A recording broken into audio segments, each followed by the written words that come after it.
প্রিয় ও স্নেহের 2024 সালের নতুন বছরের নবম শ্রেণীর ছাত্রছাত্রী বন্ধুরা, আশা করি তোমার সবাই ভালো আছো। আজ আমরা যে বিষয়টি নিয়ে আলোচনা করব, নবম শ্রেণীর থার্ড সামেটিভ অর্থাৎ ফাইনাল পরীক্ষার বাংলার সিলেবাস, প্রশ্নকাঠামো এবং নমুনা প্রশ্নপত্র নিয়ে। প্রথমে তোমরা সিলেবাসে দেখে নাও কী কী বিষয় তোমাদের থার্ড সামেটিভ অর্থাৎ ফাইনাল পরীক্ষায় থাকবে। ফাইনাল পরীক্ষার ক্ষেত্রে ফুল মার্কস থাকবে তোমাদের 90, আর সময় তোমায় থাকবে 3 ঘন্টা 15 মিনিট। তোমায় থাকবে ভাঙার গান, হিমালয় দর্শন, আমরা, নিরুদ্দেশ, চন্দ্রনাথ আর খেয়া। এছাড়া তোমাদের প্রথম এবং দ্বিতীয় পর্যায়ক্রমিক মূল্যায়নের বিষয়গুলো কিন্তু থাকবে। তোমাদের থাকবে কলিঙ্গ দেশে ঝড় বৃষ্টি, ধীবর বৃত্তান্ত, ইলিয়াস, দাম নোঙর, নবনব সৃষ্টি, আকাশে সাতটি দ্বারা, চিঠি, আবহমান আর রাধারানী। তাছাড়া তোমাদের প্রফেসর শঙ্কুর ডায়েরি থেকে থাকবে স্বর্ণপণি, বোমযাত্রীর ডায়েরি, কনভার্স। ব্যাকরণ ও নিমিত্তি থেকে থাকবে অব্যয় ক্রিয়া, গল্প লিখন, প্রবন্ধ রচনা। এছাড়া প্রথম ও দ্বিতীয় পর্যায়ক্রমিক মূল্যায়নের ব্যাকরণ ও নিমিত্তির সমস্ত অধ্যায়। অর্থাৎ তোমায় থাকবে ধ্বনি ও ধ্বনি পরিবর্তন, শব্দ গঠন, উপসর্গ অনুসর্গ, বাংলা শব্দভাণ্ডার, ভাব সম্প্রসারণ, ধাতু ও প্রত্যয়, শব্দ ও পদ, বিশ্ববিষয়ণ, সর্বনাম, বিস্তারিত আলোচনা, ভাবার্থ ও সারাংশ। অর্থাৎ সমস্ত বিষয় কিন্তু আমাদের ফাইনাল পরীক্ষায় থাকবে। তাহলে তোমরা সিলেবাসটা দেখে নাও। এবার আমরা নমুনা প্রশ্নপত্রটা দেখে নেব। দেখো, সরাসরি স্ক্রিনে কিন্তু তোমরা নবম শ্রেণীর থার্ড সামেটিভ অর্থাৎ ফাইনাল পরীক্ষার বাংলার কোশ্চেন পেপারটা দেখতে পাচ্ছ। ফুল মার্কস তোমাদের রয়েছে 90, আর সময় তোমাদের রয়েছে 3 ঘন্টা 15 মিনিট। প্রথম 15 মিনিট থাকবে শুধুমাত্র কোশ্চেন পেপার পড়ার জন্য। একের দাগে রয়েছে সঠিক উত্তর নির্বাচন করো যে কোনো 8টি প্রতিটি প্রশ্নের মান। দেখো, সরাসরি স্ক্রিনে কিন্তু তোমরা নবম শ্রেণীর থার্ড সামেটিভ অর্থাৎ ফাইনাল পরীক্ষার বাংলার কোশ্চেন পেপারটা দেখতে পাচ্ছ। ফুল মার্কস তোমাদের রয়েছে 90, আর সময় তোমাদের রয়েছে 3 ঘন্টা 15 মিনিট। একের দাগে রয়েছে সঠিক উত্তর নির্বাচন করো যে কোনো 18টি প্রতিটি প্রশ্নের মান 1 করে 1 × 18 = 18। ধীবর বৃত্তান্ত নাটকটির মূল রচনা মেঘদূতর কুমার সম্ভবম, অভিজ্ঞান শকুন্তলম না রঘুবংশম। উত্তরে অভিজ্ঞান শকুন্তলম।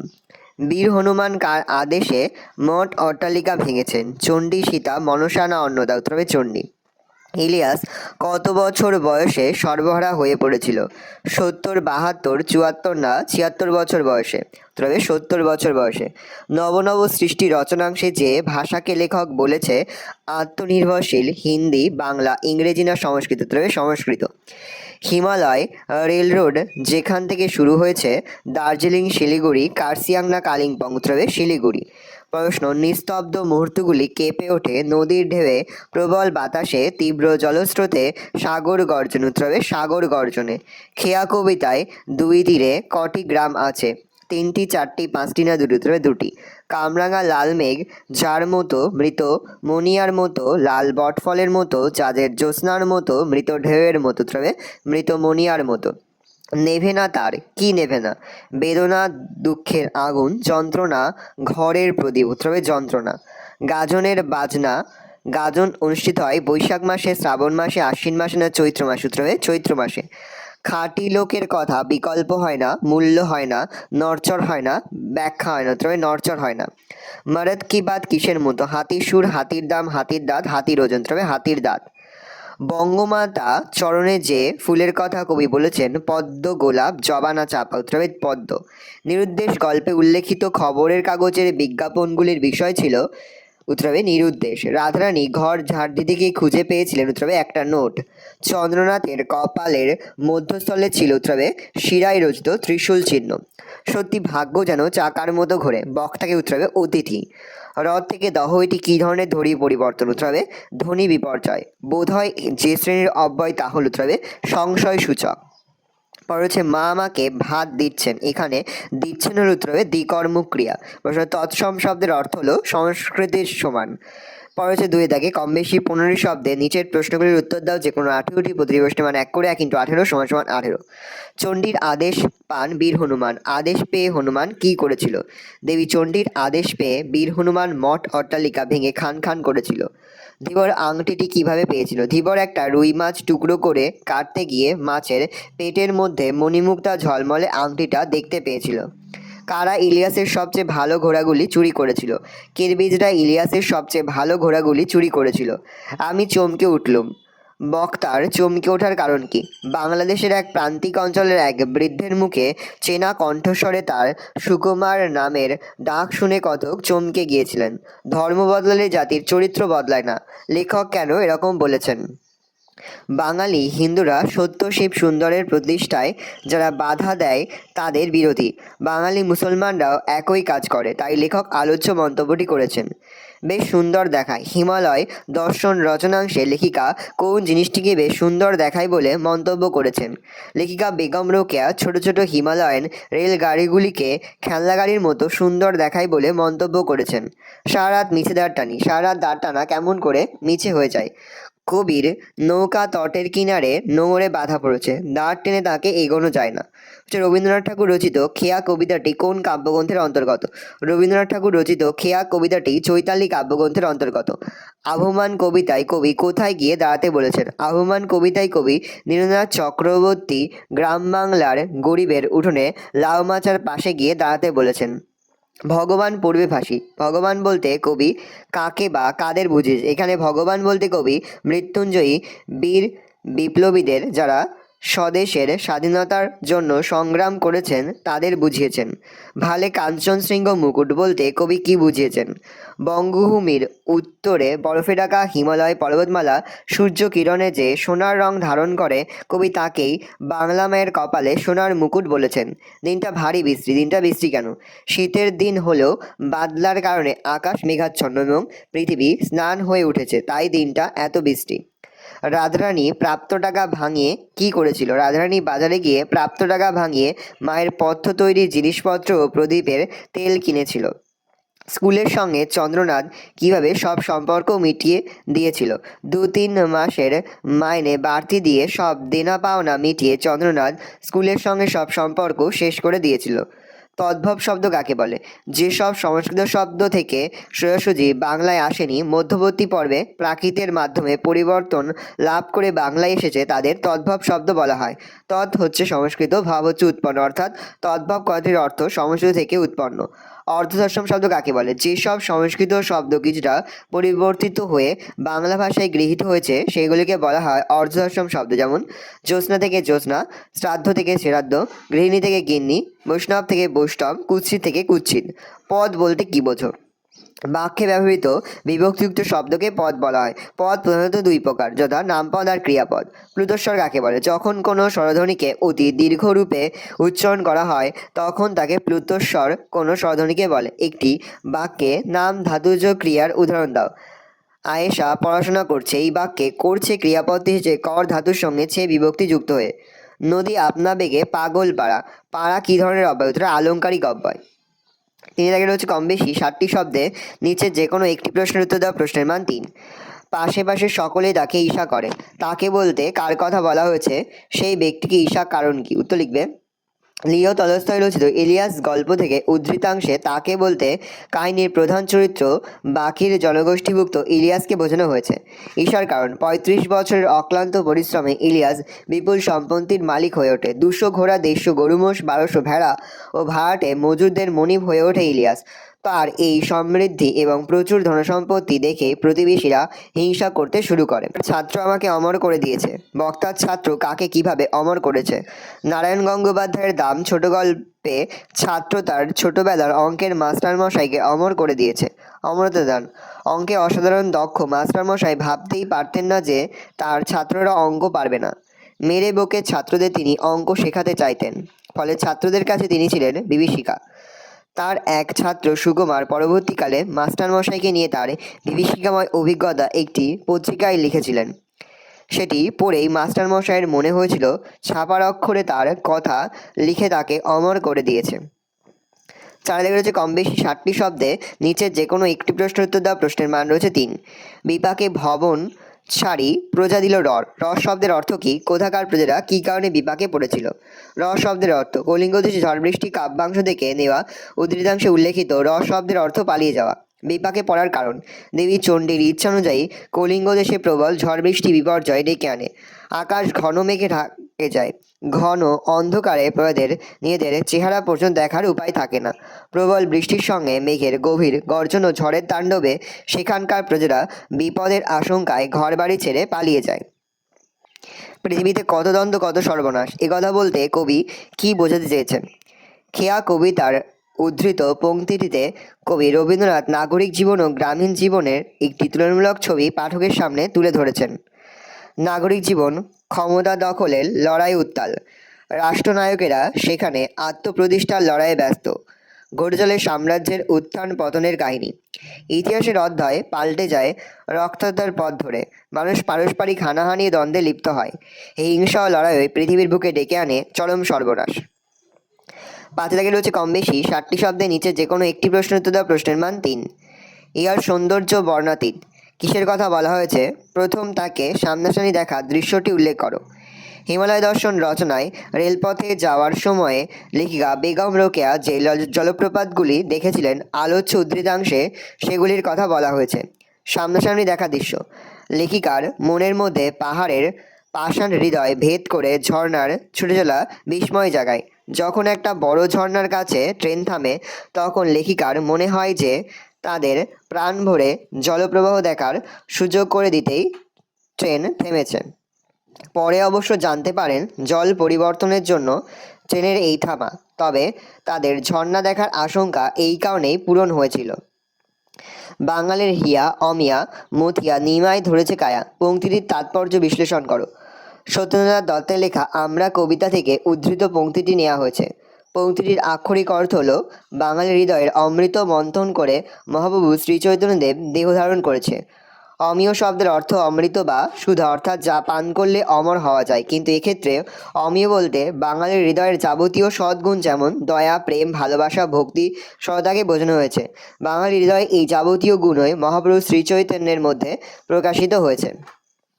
6 দাগে রয়েছে কম বেশি 60টি শব্দের নিচে যে কোনো একটি প্রশ্নের উত্তর দেওয়া। প্রশ্নের মান 3। শকুন্তলা অপমানিত হলেন রাজসভায়। শকুন্তলার এই অপমানের কারণ কি ছিল? শকুন্তলার পরিচয়। শকুন্তলা ছিলেন মহর্ষি কর্ণের পালিতা কন্যা। শকুন্তলার অপমানের কারণ। দুষ্মন্ত যখন শকুন্তলাকে বিবাহ করে তার কাছ থেকে বিদায় নিয়েছিলেন তখন তাকে একটি আংটি পরিয়ে দিয়েছিলেন। শকুন্তলাকে দুষ্মন্তের কাছে পাঠানোর সময় শকুন্তলার সখীরা মনে করে যে দুর্বাসার অভিশাপকে ব্যর্থ করার জন্য ওই আংটি হবে স্মারক চিহ্ন, কিন্তু দুর্ভাগ্যবশত যাওয়ার পথে স্নানের সময় শকুন্তলার হাত থেকে আংটিটি খুলে জলে পড়ে যায়। রাজসভায় শকুন্তলা কোনো স্মারক চিহ্ন দেখাতে না পারায় অপমানিত হন। তা তোর জীবিকা বেশ পবিত্র বলতে হয় দেখছি। বক্তাকে উদ্দেশ্য করে কথাটি বলেছেন ওই ব্যক্তির প্রতিক্রিয়া কি হয়েছিল? কালিদাসের ধীবর বৃত্তান্ত থেকে নেওয়া নাট্যদৃশ্যে রাজশালক ধীবরকে উদ্দেশ্য করে প্রশ্নটিত মন্তব্যটি করেছেন। উদ্দিষ্ট ব্যক্তির প্রতিক্রিয়া। ধীবরের পেশা নিয়ে রাজশালক ব্যঙ্গ করলে ধীবর তার তীব্র প্রতিবাদ করে, সেরকম কথা বলতে রাজশালককে নিষেধ করে এবং আরও বলে মানুষ যে বৃত্তি নিয়ে জন্মেছে তা নিন্দনীয় হলেও কখনো পরিত্যাগ করা উচিত নয়। বেদজ্ঞ ব্রাহ্মণের উদাহরণ দিয়ে সে জানায় সবে দায়পরবশ হলেও যজ্ঞের পশুবধের সময় নির্দয় হন, অর্থাৎ কোনো পেশায় সম্পূর্ণভাবে ত্রুটিহীন নয়। 7 দাগে রয়েছে কম বেশি 60টি শব্দের নিচে যে কোনো একটি প্রশ্নের উত্তর দেওয়া। প্রশ্নের মান 3। 1 মাসের মধ্যে আমার পরিকল্পনা বাস্তবে পরিণত হলো। কোন পরিকল্পনার কথা বলা হয়েছে লেখো। স্বর্ণপণির পাতাকে গিরিবাসী উকিল জয়গোপাল মিত্র সেরে যাওয়ার পরে গিরিতে ওই ওষুধের কথা ছড়িয়ে পড়ে, কিন্তু শুকনো পাতা গুঁড়ো করে দুধে মিশিয়ে খাওয়ার প্রাচীন পদ্ধতিটা শঙ্কুর ভালো লাগছিল না। তাই তিনি স্বর্ণপণির বড়ি তৈরির পরিকল্পনা নেন। 25 বছরের জন্মদিনে গরমের ছুটিতে বাড়িতে বসে তিনি একটা কল বানান, যার হাতল ঘোরালে কলের নিচে দিয়ে বেরিয়ে আসে একটার পর একটা বড়ি। সেই মুহূর্তেই এই বড়ির নাম তিনি দেন মিরাকিউরল। কথাটা শুনে আমার মনে একটা মিশ্র ভাব দেখা দিল। মন্তব্যটি ব্যাখ্যা করো। মন্তব্যটি হলো সান্ডার প্রফেসর শঙ্কুর মিরাকিউরল বড়ির কেমিক্যাল অ্যানালিসিস করিয়ে আনার পরে দেখা যায় সেখানে সমস্ত রকম ভিটামিন তো আছেই, তার সঙ্গে potassium, calcium, phosphorus, iron, iodine ইত্যাদি উপাদানও আছে। আর আছে এমন একটি উপাদান যার কোনো পরিচয় রসায়নে নেই, যে কারণে কোনো ল্যাবরেটরিতে কৃত্রিম উপায়ে এই ওষুধ তৈরি করা যায় না। শঙ্কুই সেই ওষুধের একমাত্র স্বত্বাধিকারী। কথাটি শঙ্কুর মধ্যে মিষ্টভাব জাগায়। তার কারণ ওষুধ শুধুই তারই জিনিস ভাবতে ভালো লাগলেও ওষুধটাকে বাজারে ছাড়া না গেলে কোটি কোটি মনুষ্য মানুষ এর সাহায্য থেকে বঞ্চিত হবে। 8 দাগে রয়েছে কম বেশি 150 শব্দের নিচে যে কোনো একটি প্রশ্নের উত্তর দেওয়া। প্রশ্নের মান 5। চন্দ্রনাথ গল্পে চন্দ্রনাথের চরিত্রের বৈশিষ্ট্য আলোচনা করো। চন্দ্রনাথের চরিত্র বৈশিষ্ট্য। তারাশঙ্কর বন্দ্যোপাধ্যায়ের চন্দ্রনাথ গল্পের কেন্দ্রীয় চরিত্র চন্দ্রনাথ নিজের শ্রেষ্ঠত্ব নিয়ে অহংকারী এক কিশোরী। অহংকারী, তাই স্কুলের পরীক্ষায় হিরুর প্রথম হওয়া এবং নিজের দ্বিতীয় হওয়াকে সে মানতে পারে না। হিরুর বিরুদ্ধে অসৎ উপায় অবলম্বনের অভিযোগ আনে চন্দ্রনাথ। নিজেকে শ্রেষ্ঠত্বের আসনে দেখতে সে এতটাই ভালোবাসে যে বিশ্ববিদ্যালয়ের পরীক্ষায় কাল্পনিক ফলাফলও তৈরি করে চন্দ্রনাথ এবং সেখানে নিজের নম্বরের অনুপাত বাকিদের ফলাফলও ঠিক করে ফেলে। দাম্ভিকতা। চন্দ্রনাথের মধ্যে ঔদ্ধত্যের প্রকাশ ঘটে যখন সে স্কুলে দ্বিতীয় স্থান অর্জনের পুরস্কার প্রত্যাখ্যান করে চিঠি দেয়।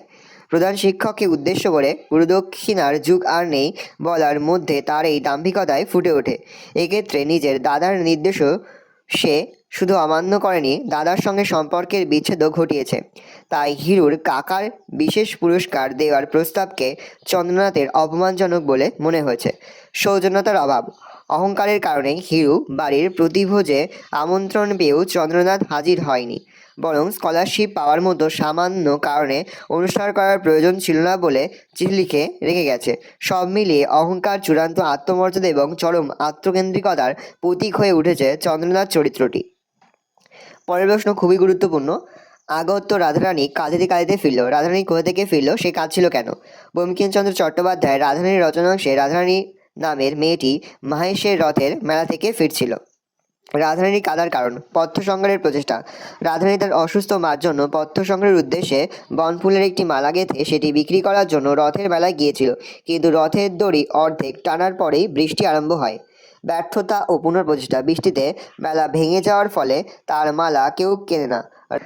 রাধারানী মনে মনে ভেবেছিল যে বৃষ্টি কিছুটা থামলে হয়তো আবার মেলা জমবে, তাই সে বৃষ্টি ভিজেই অপেক্ষা করতে থাকে, কিন্তু বৃষ্টি থামে না, ফলে মেলায় লোকের ভিড়ও হয় না। হতাশজনক পরিণতি। সন্ধ্যা পার হয়ে রাত হয়, চারপাশে অন্ধকার নেমে আসে, কাদাময় পিছল পথে কোনো কিছুই দেখা যায় না। মায়ের অসুস্থতা, খাদ্যের অভাব ইত্যাদির কথা ভেবে রাধারানী দুশ্চিন্তা ও হতাশায় কাতর হয়ে পড়ে। প্রবল অসহায়তা থেকেই সে কাঁদতে কাঁদতে বাড়ির পথে ফিরতে থাকে। 9 দেখা হচ্ছে কম বেশি 150 শব্দে নিচে যে কোনো একটি প্রশ্নের উত্তর দেওয়া। প্রশ্নের মান রয়েছে 5। খেয়া কবিতায় রবীন্দ্রনাথ ঠাকুর নগর ও গ্রাম জীবনের যে তুলনামূলক ছবিটি তুলে ধরেছেন তা নিজের ভাষায় বর্ণনা করো। কথামুখ। খেয়া কবিতাটিতে রবীন্দ্রনাথ ঠাকুর একদিকে পৃথিবীর ক্ষমতালোভী রক্তাক্ত নাগরিক জীবন আর অন্যদিকে শান্ত স্নিগ্ধ মানবিক সম্পর্কের বাধা গ্রাম জীবনের ছবি পাশাপাশি তুলে ধরেছেন। একটি নাম না জানা নদীর দুপাশে দুটি নাম না জানা গ্রাম, এখানে সারা বাংলার পল্লী গ্রামের কথা তুলে ধরেছেন। গ্রামের সাধারণ মানুষ সহজ সরলভাবে তাদের জীবন কাটায়। নদী পারাপারে খেয়া নৌকাটি দুপাশে দুটি গ্রামের মানুষকে আত্মীয়তার বন্ধনে বেঁধেছে। হৃদয়ের যোগাযোগ। নাগরিক জীবনের সুখ স্বাচ্ছন্দ্য অনেক বেশি থাকলেও মানুষের সঙ্গে মানুষের হৃদয়ের যোগ খুব কম, তাই ক্ষমতা বা সম্পদের লোভে তারা একে অন্যকে আঘাত করতেও দ্বিধাবোধ করে না। এক সাম্রাজ্যের পতনের সঙ্গেই ঘটে আর এক সাম্রাজ্যের উত্থান। সভ্যতার অগ্রগতি মানুষকে উন্নততর জীবন দিয়েছে, অজস্র উন্নত মরণাস্ত্র তার ধ্বংসের বার্তাও নিয়ে এসেছে। সহজ সরল পল্লী জীবন। নগর জীবনের উত্থান পতন দ্বন্দ্ব সংঘাত থেকে অনেক দূরে পৃথিবীর এক কোণে পল্লীগ্রামের জীবন কিন্তু আবহমান কাল ধরে একই রকমভাবে বয়ে চলেছে। কবিতাটিতে সভ্যতার অহংকারে গর্বিত হৃদয়হীন নাগরিক জীবনের থেকে সহজ সরল আড়ম্বর এবং মানবিক পল্লী জীবনের প্রতি রবীন্দ্রনাথের গভীর ভালোবাসা ব্যক্ত হয়েছে। আকাশে সাতটি তারা কবিতায় জীবনানন্দের প্রকৃতি চেতনার সংক্ষিপ্ত পরিচয় দাও। কবির প্রকৃতি চেতনা। প্রকৃতিপ্রেমী কবি জীবনানন্দ সন্ধ্যাকালীন রূপসী বাংলার যে সৌন্দর্য দেখেছেন তাই ব্যক্ত করেছেন আকাশে সাতটি তারা কবিতায়। দিগন্তরেখায় বিলীন। সূর্য যখন অস্ত যায় তখন তার লাল আভায় আকাশের মেঘ পাকা কামরাঙা ফলের মতো লাল হয়ে ওঠে। কিছুক্ষণ পর সেই মেঘও দিগন্তরেখায় বিলীন হয়। আকাশে তার ফুটে ওঠা দিনরাত্রির সন্ধিক্ষণে এই স্নিগ্ধ সন্ধ্যায় বাংলার প্রকৃতির অপরূপ রূপ পৃথিবীর সব জায়গার থেকে আলাদা। এলোকেশী কন্যা। সূর্য অস্ত গেলে যেন এক এলোকেশী মেয়ে দেখা যায় বাংলার আকাশে। তার ছড়িয়ে পড়া কালো চুল ধীরে ধীরে অন্ধকারের আমেজ নিয়ে আসে বাংলার প্রকৃতির বুকে। হিজল, কাঁঠাল, জাম ইত্যাদি গাছের পাতা ছুঁয়ে নেমে আসা অন্ধকার যেন সেই রূপসীরই চুলের সোহাগ ভরা চুম্বন। সন্ধ্যার রূপ। কবি বাংলার সন্ধ্যার রূপ শুধুই চোখেই দেখেননি, গন্ধেও তাকে অনুভব করেছেন। গাছপালা, লতাগুল্ম, ঘাস, ফল, পুকুর, মাছ, হাঁস, মানুষ সব কিছুর গন্ধ মিলে তৈরি হয় বাংলার সন্ধ্যার গন্ধ। কবির মনে হয় যেন সেই এলোকেশী কন্যার চুলের স্নিগ্ধ সুবাস। শেষের কথা, এইভাবে গাছপালা, মানুষ, অন্যান্য জীবকে নিয়ে বাংলার যে পরিপূর্ণ প্রকৃতি তার মধ্যেই জীবনানন্দ খুঁজে পেয়েছেন তার রূপসী বাংলাকে। 10 দাগে রয়েছে কম বেশি 150 শব্দে নিচে যে কোনো একটি প্রশ্নের উত্তর দাও। প্রশ্নের মান 5। কার্সিয়াং যাত্রাপথে হিমালয়ের যে সৌন্দর্য দেখে লেখিকা মুগ্ধ হয়েছিলেন তার স্বরূপ বিশ্লেষণ করো।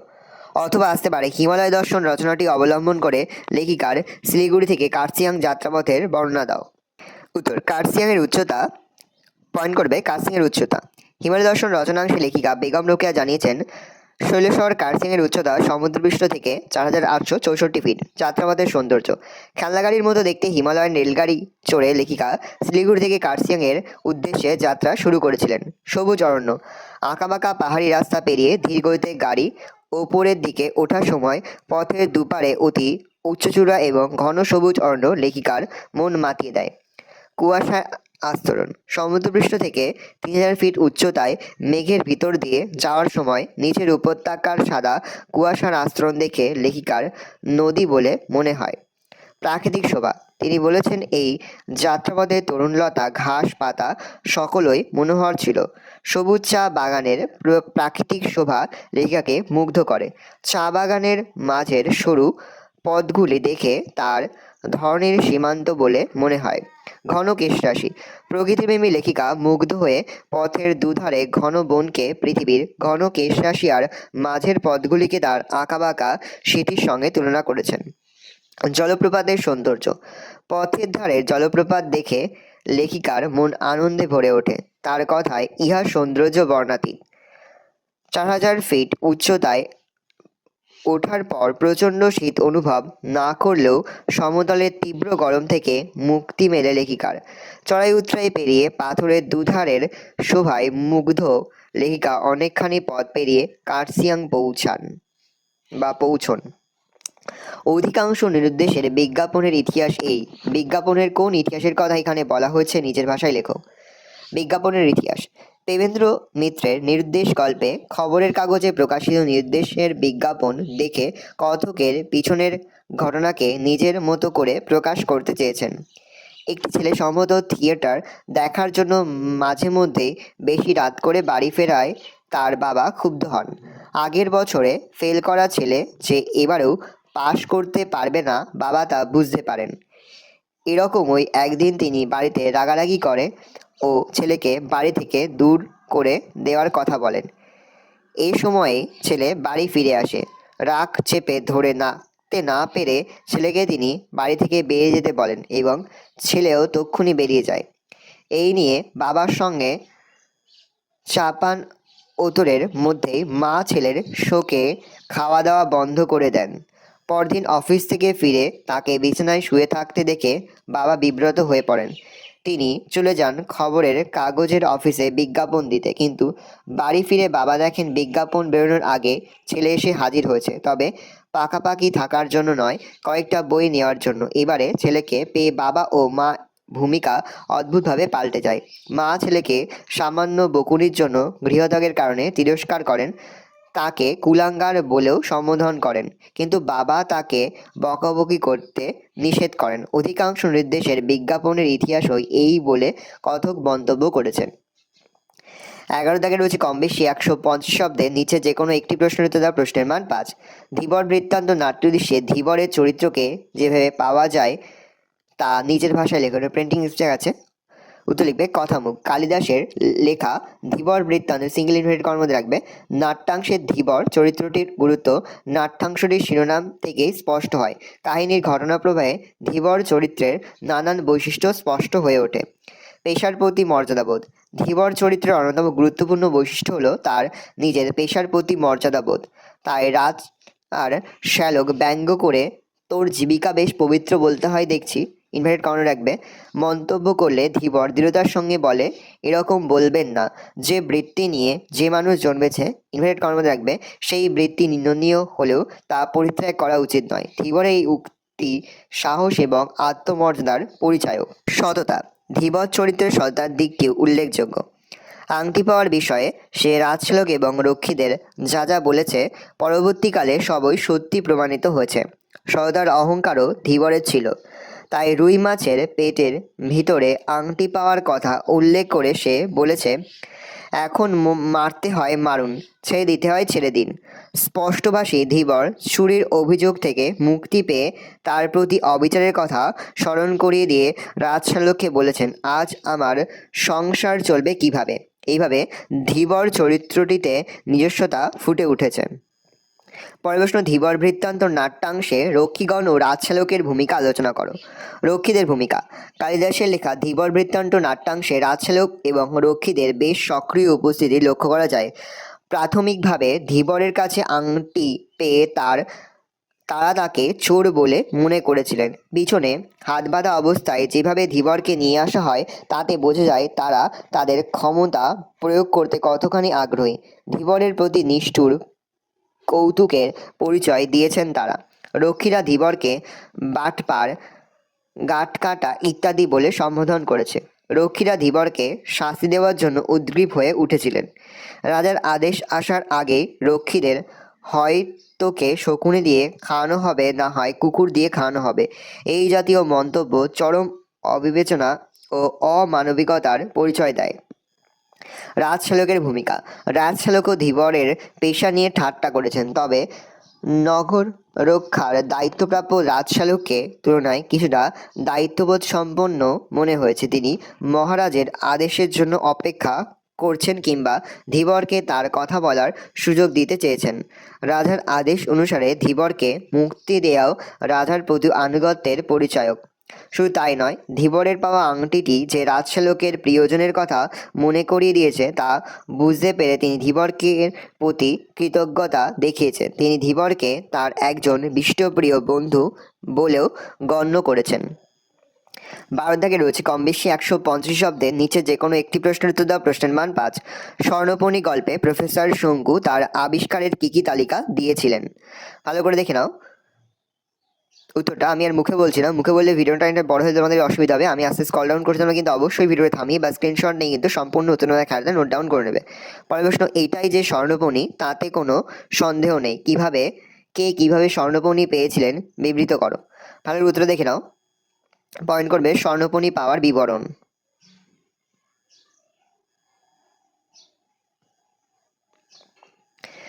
তারপরে 13 দাগে রয়েছে কম বেশি 300 শব্দে নিচে যে কোনো একটি বিষয় অবলম্বনে প্রবন্ধ রচনা করো। প্রশ্নের মান 10। বাংলার উৎসব, বিজ্ঞান ও কুসংস্কার, পরিবেশ রক্ষায় ছাত্র সমাজ, একজন আদর্শ মহাপুরুষ, দেশভ্রমণ শিক্ষার অঙ্গ। 14 দাগে রয়েছে নির্দেশ অনুসারে নিচে যে কোনো একটি প্রশ্নের উত্তর দাও। প্রশ্নের মান রয়েছে 4। প্রদত্ত অংশের ভাবার্থ লেখো। ভালো করে দেখে নাও, এটার ভাবার্থ তোমাদের লিখতে হবে। তারপরে হচ্ছে প্রদত্ত রচনার 1/3 শব্দের মধ্যে সারাংশ লেখে। এই অংশটা তোমাদের সারাংশ লিখতে হবে। ভালো করে দেখে নাও। পরে তোমাদের রয়েছে কম বেশি 150 শব্দে নিচের সংকেত সূত্র অবলম্বন করে একটি গল্প রচনা করো। ভালো করে দেখে নাও। পরে হচ্ছে ভাব সম্প্রসারণ করো। এই রয়েছে টোটাল তোমাদের থার্ড সামেটিভ অর্থাৎ ফাইনাল পরীক্ষার নবম শ্রেণীর বাংলার কোশ্চেন পেপার। তাহলে তোমার কোশ্চেনটা দেখে নাও। আশা করি ভিডিওটা ভালো লেগেছে। ভিডিওটা ভালো লাগলে ভিডিও লাইক করতে ভুলবে না। আর আমার চ্যানেল নতুন হওয়া লাইক করে সাবস্ক্রাইব প্রেস করে পাশে বেল আইকন প্রেস করে যখন নতুন কোনো ভিডিও আপলোড করি সবার ফার্স্ট নোটিফিকেশন পেয়ে যাও। আর এই ভিডিওটি তোমার বন্ধু বান্ধবী আত্মীয়স্বজন সবার মধ্যে কিন্তু অনেক শেয়ার করে যারা এবছর নবম শ্রেণীতে পড়ছে। আমরা কিন্তু ইতিমধ্যে নবম শ্রেণীর প্রতি বিষয়ের সিলেবাস, প্রশ্নকার এবং নমুনা প্রশ্নপত্র আপলোড করে দিই। তোমাদের এখনো পর্যন্ত সেই ভিডিওগুলো না দেখে থাকো, ভিডিওগুলো কিন্তু তাড়াতাড়ি দেখে নাও। তোমাদের সকলকে জানাই আগাম পরীক্ষার অনেক শুভেচ্ছা এবং অভিনন্দন। একেবারে ভিডিও শেষে স্ক্রিনে তোমরা একটা প্লেলিস্ট দেখতে পারবে, তারপরে ক্লিক করলেই সমস্ত ভিডিওগুলো কিন্তু তোমরা পর দেখে নিতে পারবে। কোনো প্রশ্নের উত্তর লিখতে বা বুঝতে যদি কোনো অসুবিধা হয় তাহলে কিন্তু নির্দ্বিধায় কমেন্ট করে জানাতে একদমই ভুলবে না। তাহলে তোমরা কোশ্চেনটা দেখে নাও।